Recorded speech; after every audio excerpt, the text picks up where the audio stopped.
There is a kind of power that doesn't shout. It doesn't clench its fists, doesn't slam doors, doesn't argue to be right. It simply watches, waits, and responds not with emotion but with wisdom. That power is inner stillness. And today, more than ever, it may be the most precious ability you can develop. Most people live as if life is throwing darts at them. They flinch at every word, snap at every trigger, drown in every emotion that rises like a wave. But the truth is, what disturbs you isn't the world, it's your reaction to the world. A Zen master once said, "You can't calm the storm, so stop trying. What you can do is calm yourself. The storm will pass." The Shaolin monks have long understood this. Their training isn't just about mastering combat, it's about mastering response. It's about watching the chaos without letting it live inside you. In the monastery, there's a phrase whispered during silence training. The moment you react, you lose. Lose what? Your clarity, your peace, your dignity, all because of a twitch of anger, a sharp word, a foolish impulse. You see, when someone insults you and you react instantly, they've won, they've owned your state of mind. You've handed over your inner peace gift-wrapped in exchange for one moment of ego.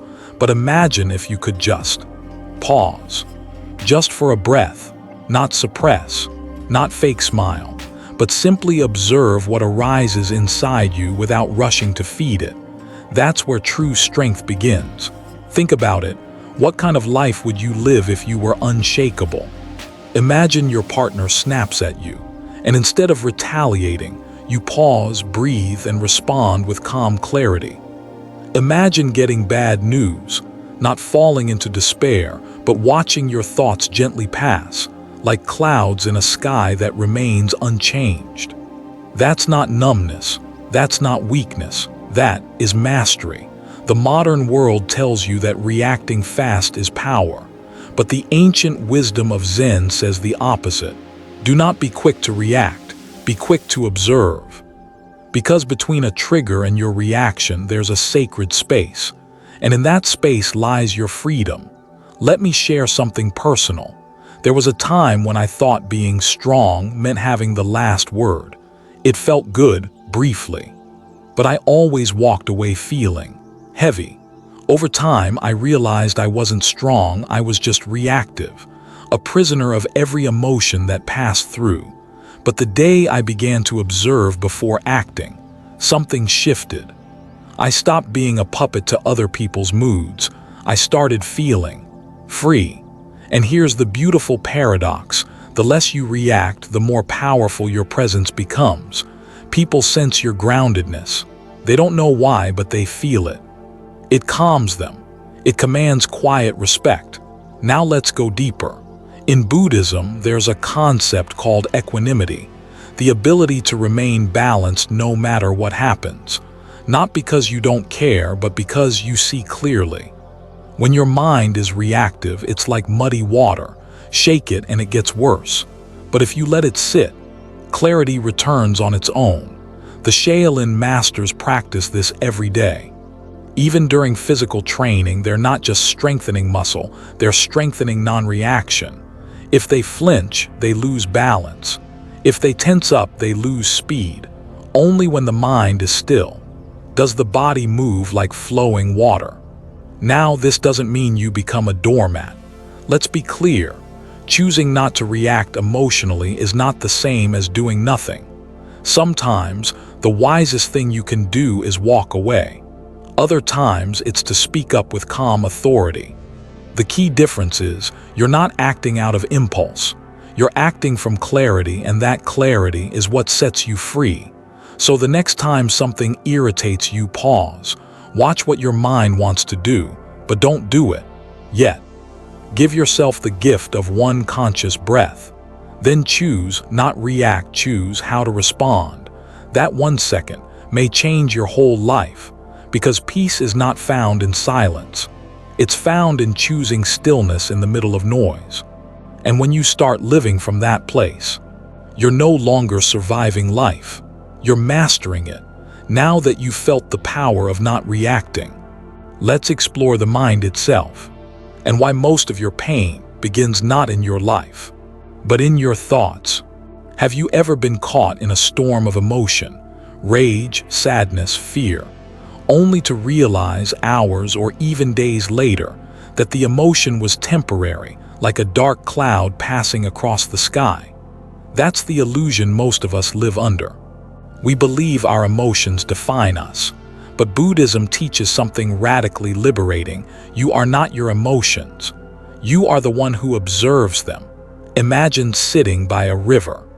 Emotions are like the current, sometimes fast and violent, sometimes slow and calm, but you are not the water. You are the one sitting on the bank, watching it flow.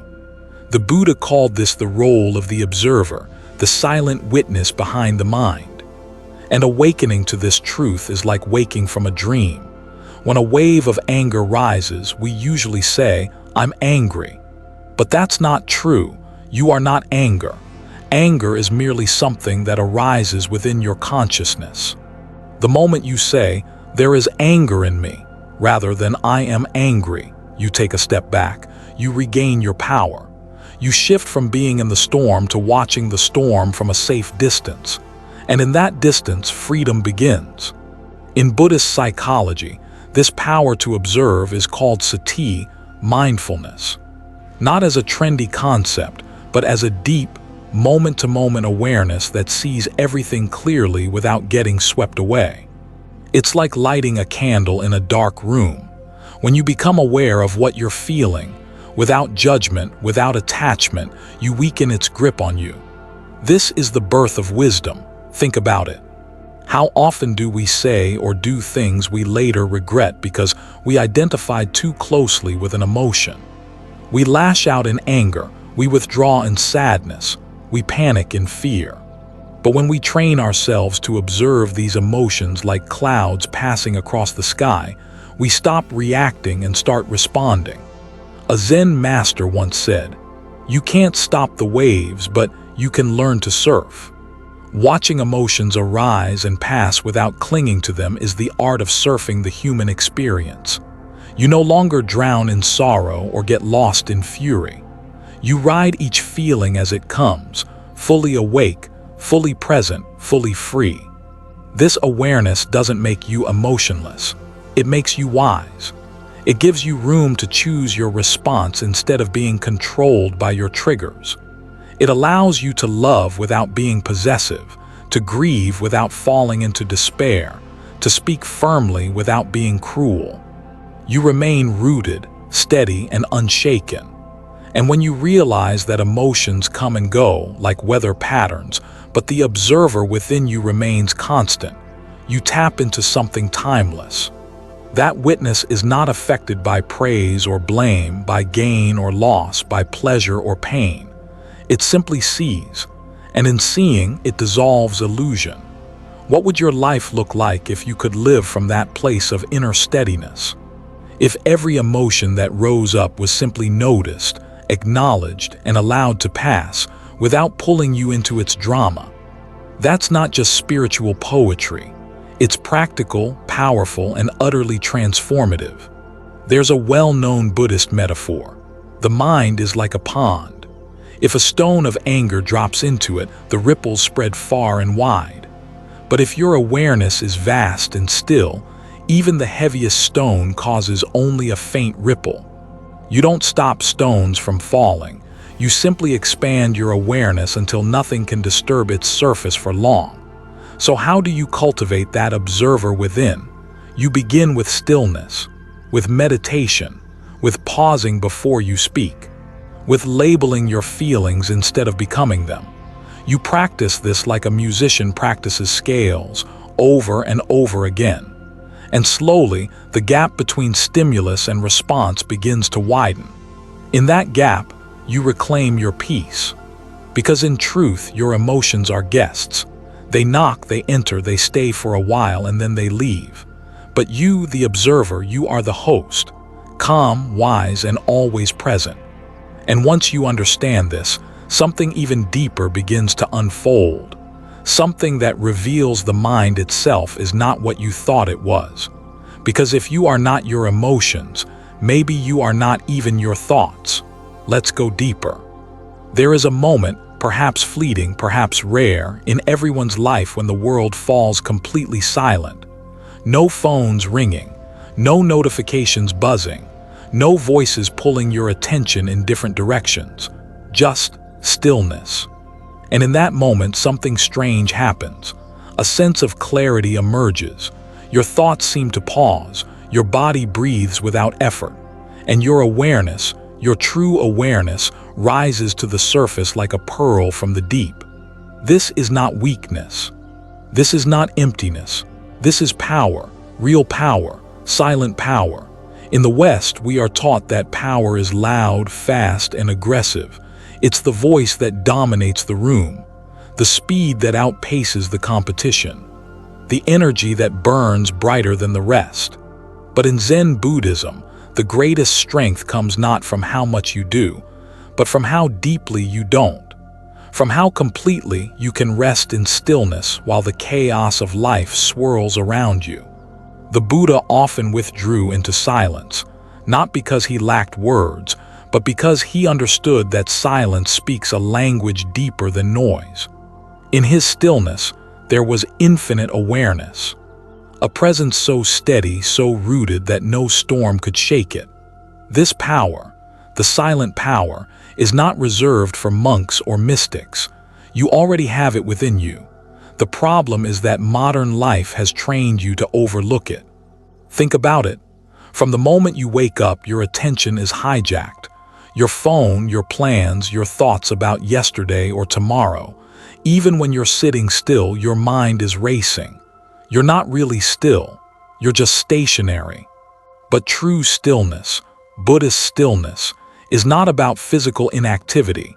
It's a deep inner settling, a kind of spiritual gravity that pulls your awareness out of the noise and anchors it in the now. Have you ever watched a candle in a windless room? The flame stands straight, unwavering, pure. Now imagine that candle in a storm. It flickers, it bends, it nearly goes out. That's your mind when you've lost your stillness. That's your energy when you live on high alert. But stillness is not avoidance. It's not checking out. It's checking in deeply, fearlessly. It's daring to sit with your pain rather than running from it. It's the courage to observe your fear without reacting to it. It's the strength to wait before you speak, breathe before you respond, and pause before you decide. In that pause, miracles happen. You reconnect with wisdom. You reclaim your power. You return to yourself. In Buddhist practice, the breath becomes a doorway to stillness. You sit. You inhale with awareness. Exhale with intention. You do nothing else. The mind may scream for distraction, but you stay. You observe. You allow. And over time, that discipline becomes serenity. You become the eye of the storm, calm, centered, awake. Lao Tzu once said, "Silence is a source of great strength." And he was right. But silence isn't just the absence of sound. It's the presence of space. It's the discipline to hold your center while others lose theirs. It's the refusal to let the outside world decide the quality of your inner world. When someone insults you and you remain silent, not out of fear but out of clarity, you are strong. When life denies you what you expected and you don't spiral into bitterness, you are strong. When your path is uncertain and yet you sit with patience rather than force an outcome, you are strong. Stillness is not inaction. It's intentional non-reaction. It's the wisdom to know that just because you can act doesn't mean you should. You don't have to answer every call, respond to every provocation, or attend every argument you're invited to. You're not here to prove your power. You're here to embody it. And the most powerful people you'll ever meet are the ones who have mastered the art of doing nothing at the right time. They walk slowly, speak carefully, and move through life like a calm river, deep, steady, and unstoppable. So the next time you're tempted to rush, to yell, to fix, or to defend, pause. Return to your breath. Return to your body. Return to stillness. Because the world doesn't need more noise, it needs more presence. And your stillness, your sacred stillness, is not passive, it's a force, a revolution, a reminder that in a world addicted to speed, your peace is your rebellion. Let that stillness speak for you. Let it carry you. Let it transform everything you touch. Because from the silence within you, everything begins again. We often imagine enemies as people who betray us, situations that cause us harm, or external forces beyond our control. But Buddhism teaches us something radically different. The most dangerous enemy is not outside, it is within. And that enemy has a name: attachment. Attachment is not love.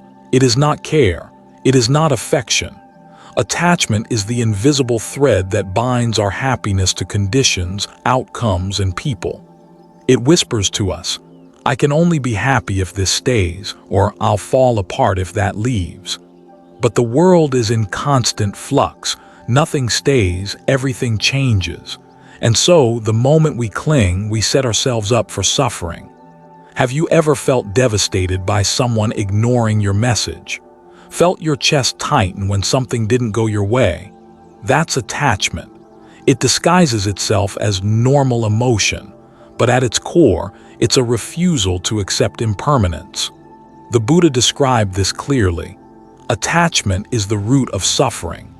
Not because things are inherently painful, but because we insist they remain a certain way. We tie our joy to a job, a person, a possession, and when they shift or disappear, we crumble. Let's go deeper. Attachment is subtle. It's not always dramatic or obvious. Sometimes it's the quiet expectation that someone should treat us better, speak more kindly, or never let us down. When they don't, we're crushed. But were they really the cause of our suffering? Or was it the story we told ourselves about how they should behave? Buddhism invites us to become fearless observers of our attachments, not to shame ourselves, but to become aware. Because awareness is liberation. When you catch yourself clinging, notice it, breathe into it, ask, what am I afraid of losing, and why do I think I need it to be okay? Let me share a story. There was once a monk who carried a precious bowl, his only possession. He cleaned it every day, polished it, and protected it from harm. One morning, while washing it by the river, the bowl slipped from his hands and shattered on the rocks. For a moment, he stood frozen. Then he smiled. Why? Because he had already broken the bowl in his mind long ago. He loved it, used it, but never clung to it. He knew it was temporary. So when it finally broke, he didn't suffer. He simply let go. What if we lived like that? What if we loved fully but held loosely? What if we appreciated the people, moments, and experiences in our life without tying our sense of peace to them? That is true freedom. This doesn't mean we become cold or indifferent, quite the opposite. When we release attachment, we become more present, more compassionate. Because we're no longer reacting from fear of loss, we're simply being. We stop gripping life and start embracing it. The next time you feel emotionally hijacked, pause, ask yourself, am I reacting to the moment or to my attachment? That single question can break the cycle of unconscious suffering. Imagine yourself sitting by a river, watching your emotions flow like leaves on the current. You don't jump in to chase or grasp them. You simply watch. And in that watching, something incredible happens. The emotions lose their power over you. The greatest battle isn't fought outside, it's within. And the greatest victory is not in controlling the world, but in no longer being controlled by your attachments. Because once you realize that peace doesn't come from getting what you want, but from letting go of the need to have it, you become unshakable. And with that clarity, something else begins to emerge. Not just detachment, but stillness. Not just peace, but power. Because now, as your inner world becomes calm, you begin to see something extraordinary about silence itself. Have you ever paused just for a moment and asked yourself, who's really in control here? Not the world, not the people around you, not even your emotions. Yet every day we surrender. We surrender our peace to someone's comment, our joy to someone's opinion, our time to habits that don't serve us, and without realizing it, we become puppets, pulled by invisible strings, reacting, obeying, losing ourselves. But Buddhism teaches you always have a choice, even when you think you don't. It may not be a choice in what happens to you, but always, always, a choice in how you respond. Let's take a closer look. Imagine a man standing in the middle of a storm. The winds howl, the rain lashes, thunder cracks, and yet he doesn't move, he simply watches. That man is not superhuman. He's simply awake to his own power. He's chosen stillness over panic, awareness over instinct. That is the power Buddhism calls virya, the energy of right effort, the will to act consciously. Every time you choose not to argue when provoked, every time you choose to breathe instead of panic, every time you choose to let go instead of cling, you are cutting the strings. You are reclaiming your power. And here's the truth. Most people don't know they're being controlled. They think, I had no choice, they made me angry. I couldn't help it, I just snapped. But in Buddhism, these are called delusions, the lies we tell ourselves when we don't want to own our mind. There's a Zen story of a young monk who went to his master in tears. Master, I failed again. I lost my temper when another monk mocked me. The master smiled and simply asked, did you give him your anger freely, or did he steal it from you? The young monk paused. I gave it, he whispered. Then take it back, the master said. Next time choose silence. It will echo louder than your rage. That's the essence. No one steals your peace. You give it away, most often unconsciously. And this is where awareness changes everything. You begin to notice the moment just before you lash out, the split second when jealousy arises, the twitch of tension before fear takes over. In that tiny window, you are free. That is your place of power. You are not a puppet unless you agree to be. You are not powerless unless you believe it. So how do we strengthen this power of choice? Start with mindfulness, but real mindfulness. Not a trendy buzzword, not just sitting cross-legged with incense, but the deep awareness of what's moving inside you. Ask yourself often, what am I about to choose in this moment? Is this my reaction or my decision? Am I letting my fear drive this or my clarity? Because clarity is a weapon, and when you wield it, no one can manipulate you. Not fear, not desire, not even your own past. In Buddhist psychology, there's a principle called cetana, which means intention. Every action, mental, verbal, or physical, has a seed of intention behind it. And that seed, that's where karma begins. You're not punished for your anger. You suffer because you chose anger. You're not rewarded for kindness. You benefit because kindness was your intention. So what do you choose? What kind of seed are you planting with your thoughts, your tone, your silence? And here's the most empowering truth of all. You can start again at any moment. You don't need a new year. You don't need someone's forgiveness. You don't even need to fix your past. All you need is 1 second of awareness to interrupt the pattern. 1 second of choice to break the cycle.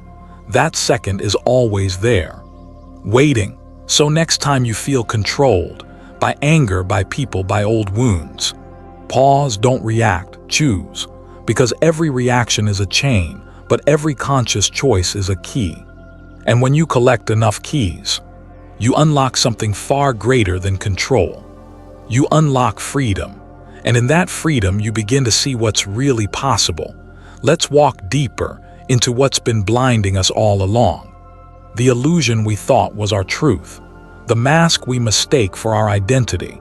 It's time to see it for what it truly is. In the silence of a Shaolin monastery, there is no chaos, only rhythm. No shouting, only breath. And no hurry, only presence. At first glance, it seems ironic. Warriors in robes, fighters in stillness. But therein lies the secret. A Shaolin monk is not trained to defeat others. He is trained to conquer himself. The battlefield isn't out there, it's within. Let me tell you something that may sound radical. The most dangerous thing in your life is not failure, poverty, heartbreak, or even death. It's an untrained mind, because an untrained mind is reactive. It takes offense easily. It panics in uncertainty. It craves what it cannot have and clings to what it fears to lose. And worst of all, it believes every thought that passes through it. The Shaolin path teaches us that your mind is not your enemy, but it can become your prison if left wild. Like a sword, it can either protect you or cut you from within. So the monk sharpens it, not with opinions or news feeds or endless distractions, but with silence, repetition, and brutal discipline. If you want to live like a warrior, not in battle but in balance, then the first skill you must master is mental control. And no, I don't mean suppressing thoughts. That's not control, that's denial. I mean seeing your thoughts before they take over, questioning your reactions before you feed them, and choosing your response instead of giving away your freedom to the first emotion that knocks. This is how a Shaolin monk trains. At 4 a.m. before the sun rises, he sits in meditation. He doesn't wait to feel calm first. He becomes calm by mastering discomfort. When he's tired, he doesn't collapse into laziness. He bows to fatigue as a teacher. When anger arises, he doesn't fight it. He studies its nature, its rise, its shape, and its fall. Because every emotion, every impulse, every craving is a chance to train the mind. Now ask yourself, when was the last time you paused before reacting? When did you last watch your thoughts without jumping to obey them? When did you treat a difficult moment not as a problem, but as a gym for your awareness? This is the Shaolin way. And it's not just for monks in temples. You don't need to shave your head or live in a monastery. You just need to start observing instead of obeying. Begin by noticing your breath, not when it's peaceful, but when your chest tightens with anxiety. Practice being still, not in your schedule, but in your attention. The warrior trains before the storm comes. So when it does, he doesn't flinch. You may not be a martial artist, but your life is a dojo. Your fears are your sparring partners. Your attachments are your opponents. Your distractions are the test. Every day, life will try to drag you into reaction. But if you want peace that lasts, you must become unmovable, not because you resist, but because you've trained your mind to remain still while the world spins. And here's the most powerful truth. Stillness is not the absence of power. Stillness is power, because it means you are in command. So next time anger rushes in or worry hijacks your mind, remember this. The mind of a warrior is not calm by nature. It is calm by training. And that training begins every time you decide not to be ruled by your first impulse. Now take a breath and let the next lesson emerge, not from the noise, but from the quiet space within. Have you ever noticed how the tighter you hold on to something, the more it slips through your fingers? Whether it's a relationship you're afraid to lose, a goal you desperately chase, or even just your daily routine, when we try to control every detail, we don't find peace. We find tension.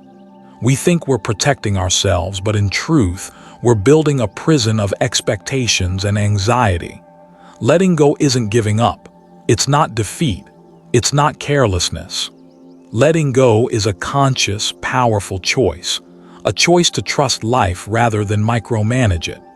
Buddhism teaches that the root of suffering is clinging, grasping to what is pleasant, resisting what is unpleasant, and fearing the unknown. This clinging is born from the illusion that we can control the uncontrollable. But the truth is, nothing in this world is entirely under your command. You can't control the thoughts that arise in your mind, but you can choose how long to entertain them. You can't control how others treat you, but you can choose how much space you give them in your heart. You can't control the changing seasons of life, but you can learn to dance with them, not against them. Imagine your mind as a clenched fist, grasping tightly at what it wants, resisting what it fears. Now slowly unclench that fist. Feel the ease in your palm.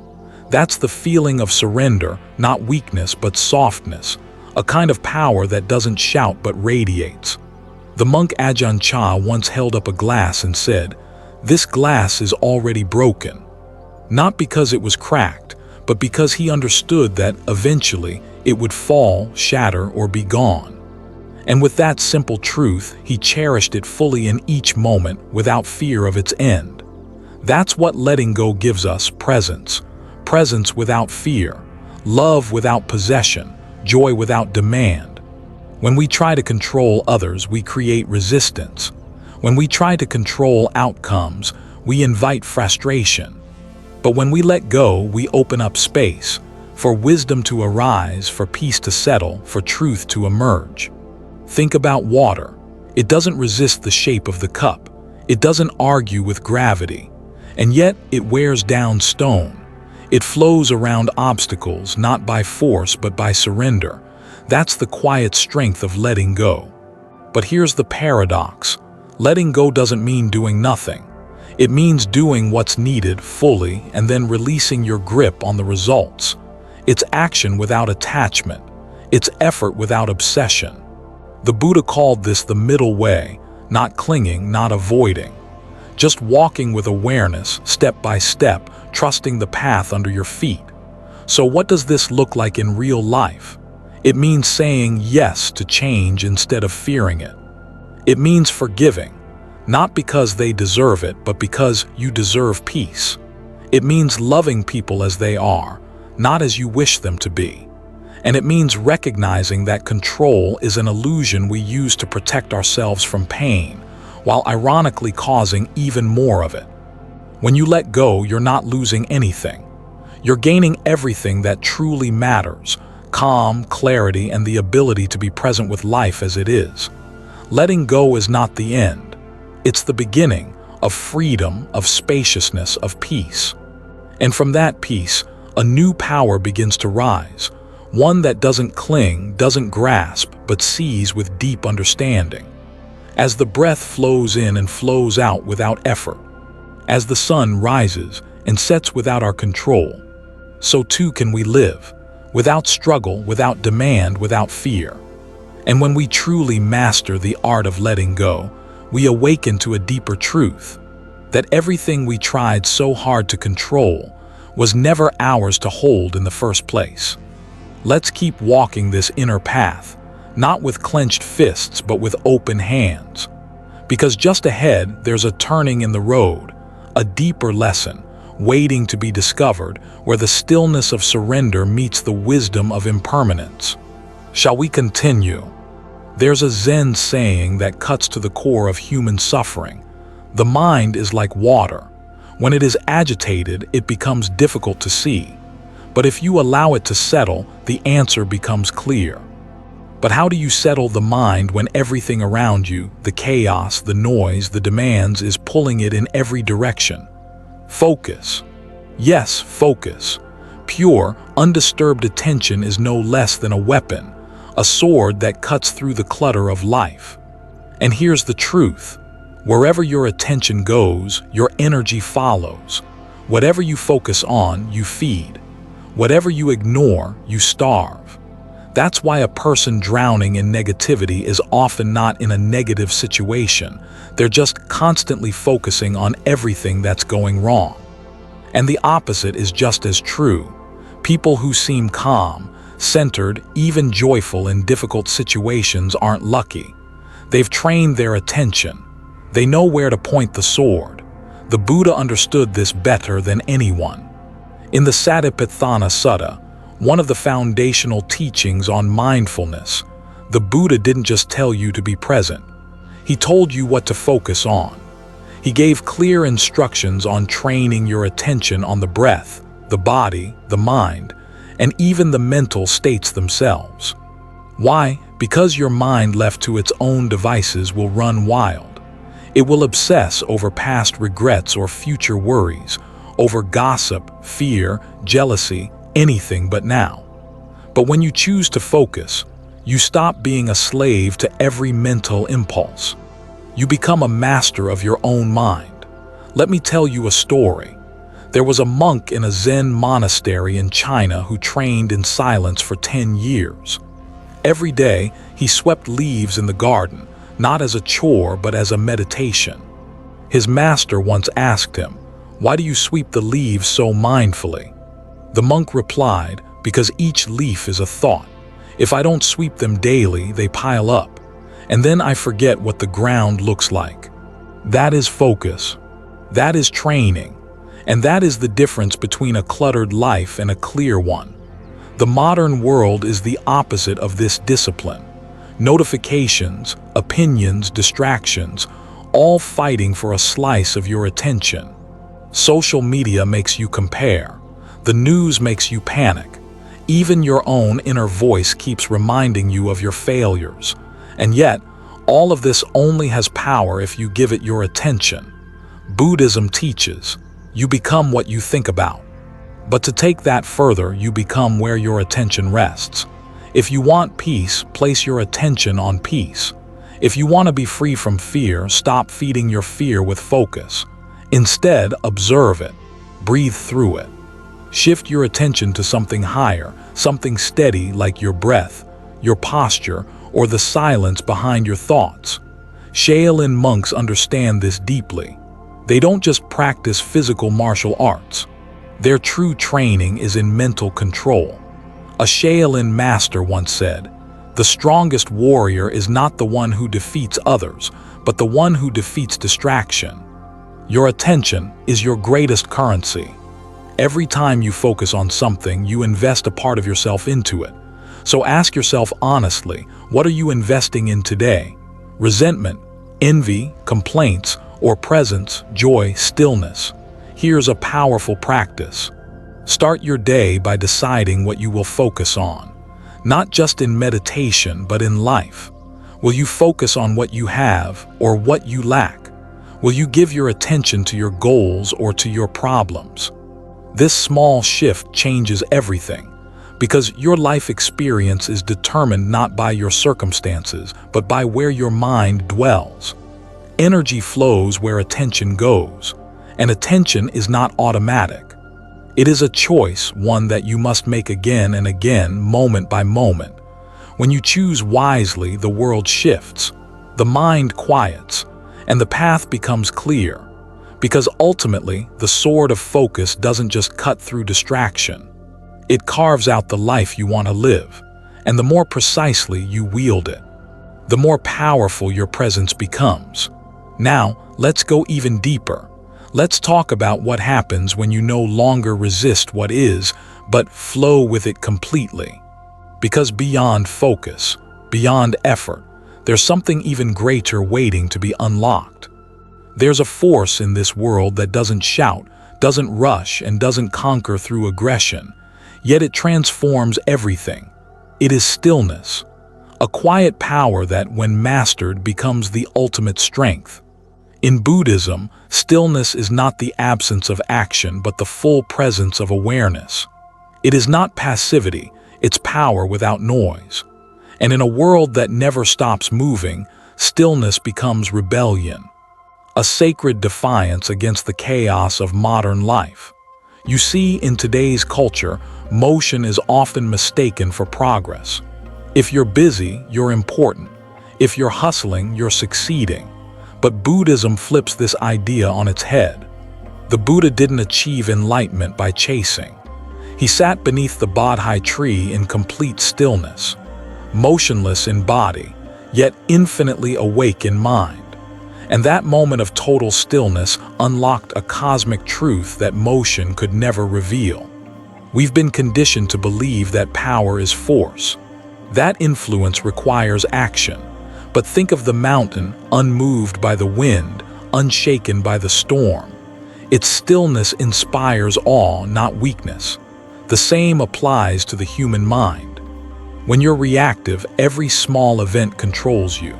A comment, a delay, a disapproving glance. You become like a leaf in a storm, tossed around by forces outside yourself. But when your mind is still, truly still, nothing can move you.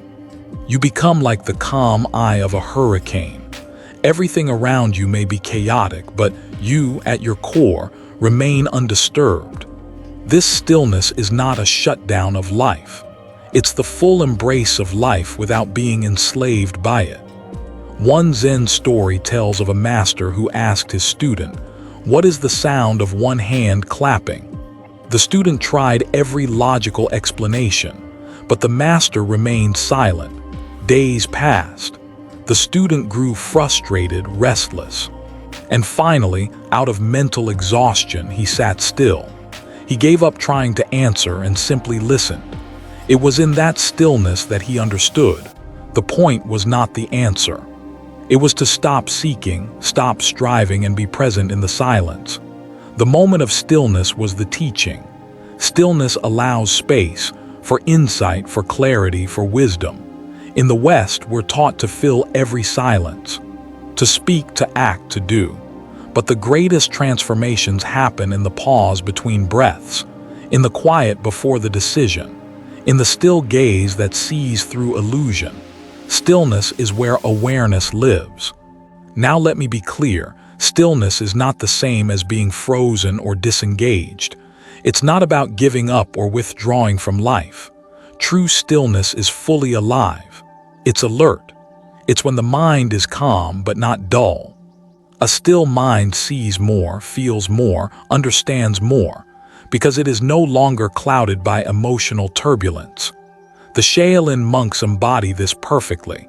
Their stillness in meditation is not weakness, it's training. Through that stillness, they develop a mind sharper than any blade. A monk once said, "The strongest strike is the one you do not need to throw." Because in stillness, you gain mastery over yourself. And when you master yourself, you no longer need to dominate others. Think about this. When someone tries to provoke you and you remain calm, who has the real power? The one who yells, or the one who doesn't even flinch? Stillness disarms aggression. It turns conflict into nothingness. And this is not just spiritual poetry, this is real, actionable wisdom. Start practicing it. When you're stuck in traffic, instead of clenching your jaw, soften it. Be still. When someone insults you, instead of defending yourself, pause. Let the silence speak louder than your ego. When you're overwhelmed, take a breath. Find the stillness within the storm. Meditation, of course, is the doorway. But even beyond meditation, make stillness your lifestyle. Walk slower, speak with intention. Let there be gaps in your day where you just exist, without scrolling, without talking, without planning. Just being. That is stillness. That is presence. The true master doesn't chase, doesn't fight, doesn't shout. The true master watches, waits, acts when necessary, and even then moves with grace. This is what it means to be powerful without forceful, to win without war, to lead without control, to influence without needing attention. And when you live like that, when you walk into a room with the quiet confidence of stillness, people feel it. You don't need to prove your wisdom. Your silence speaks it for you. Stillness is your superpower. In it lies your deepest strength, your clearest mind, and your unshakable peace. And now, as we move into our final reflections, we arrive at a question that has echoed quietly throughout this journey. What happens when you stop chasing, stop resisting, and simply allow life to unfold?